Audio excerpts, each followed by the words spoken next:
Hi guys, and welcome to another Underworld mini-episode.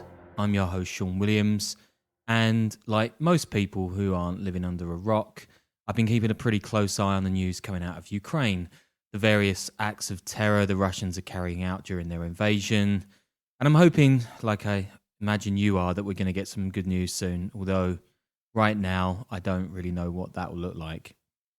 Danny and I have both got a bunch of friends out there reporting from all over the country. I think he's pretty keen to get out there himself. I'm thinking of it, certainly. Perhaps we'll end up doing a special episode of this show from the war at some point, if that isn't way outside of our wheelhouse. Anyway, part of the pretext for this war, like the invasion in 2014 and the one in Ossetia in 2008, has been protecting Russian speakers on the border. In this case, it's Ukraine's eastern border with Russia, the so-called Donbas region, which is famously a bread basket. A lot of food comes out of their grain, especially. Well, that's, of course, a load of BS, given that Mariupol, in particular, which is a largely Russian-speaking city, is being bombed into oblivion as I'm saying this right now. Anyway, we don't do politics, so that aside, one of those breakaway regions, or oblasts, is Donetsk, which since 2014 has been claimed by something calling itself the Donetsk People's Republic.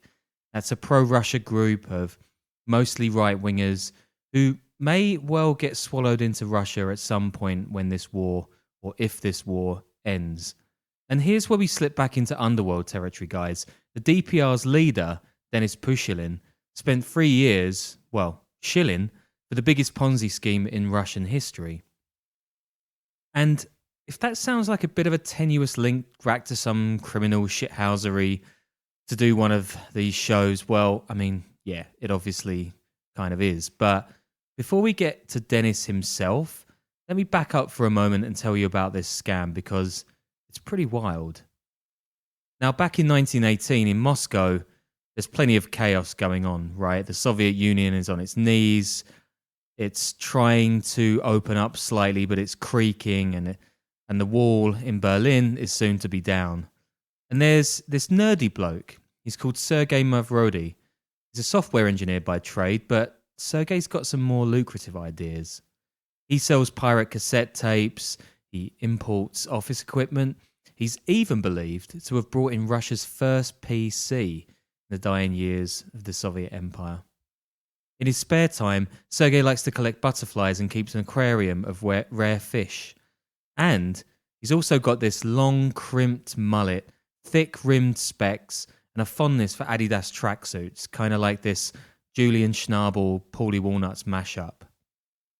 Here's how Forbes Russia describes Mafrodi in 2018. Quote, "A little Soviet man at the very bottom of the social ladder with his odd jobs, but one who possessed bold dreams and had illegal alternative occupations that allowed him to live better than most of his fellow citizens."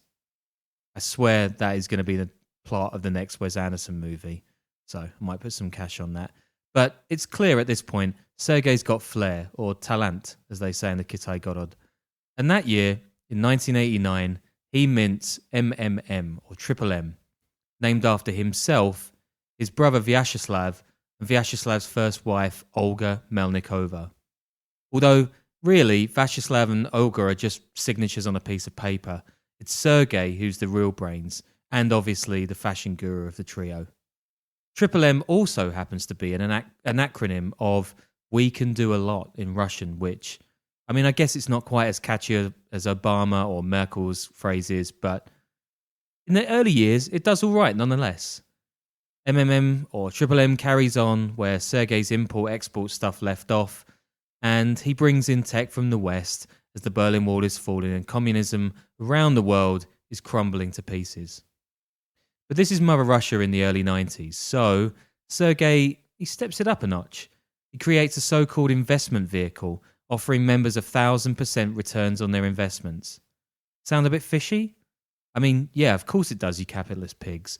But for Joe Blogs in Belgorod, it just sounds great. These guys have been through the best part of a century under the Politburo and centrally planned economies, And even before that, Imperial Russia was essentially a feudal state. So nobody in Moscow or way further afield really knows what a good investment or, more importantly, a scam looks like. What's more, this thing is headed up by some geek savant in a soccer outfit who'd have more or less been given a bullet a few years before. Are they thinking, is this capitalism? Well, yeah, kind of. Within months, over 10 million people sign up to Triple M.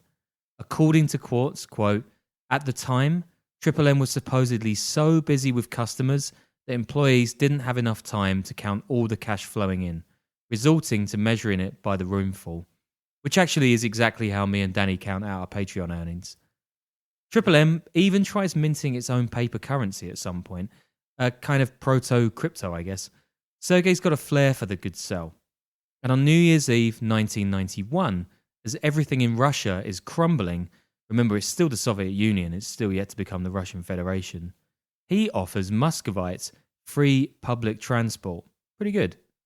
In 1994, however, he's arrested in the capital, and people are cheering his name as the cops drag him away for tax evasion. One thing here, Sergei, this is Russia in the early 90s. Gangsters are just tossing their enemies into the river, everyone's stealing mineral wealth, and the Kremlin doesn't give a toss. Just pay the man his bribe, man.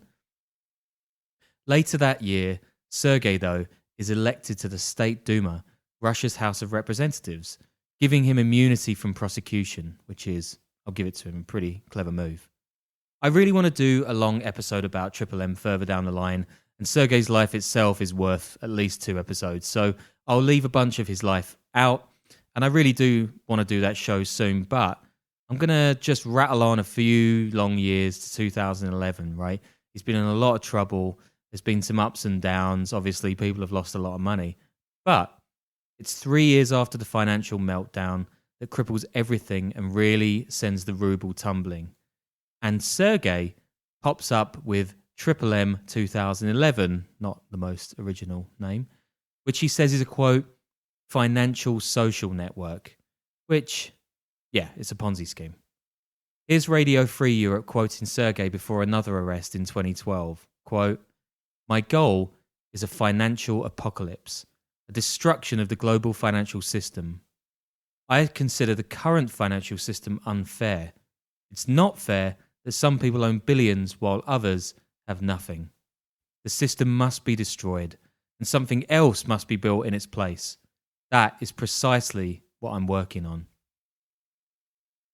Okay, I mean, maybe I like the guy now, but he's got millions of investors again with MMM 2011, right?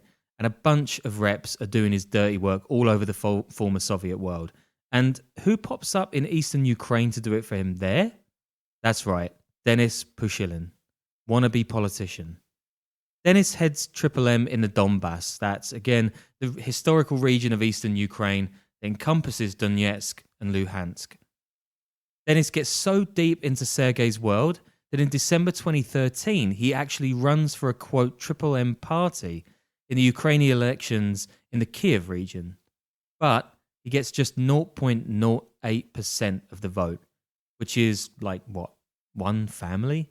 Which means that even in members of Denis's own family probably didn't vote for him and Triple M, which, I mean, given everything, is pretty fair. Then in 2014, Euromaidan happens. Russian Green men walk into Crimea, and Donetsk and Luhansk declare their independence from Ukraine with Russian backing.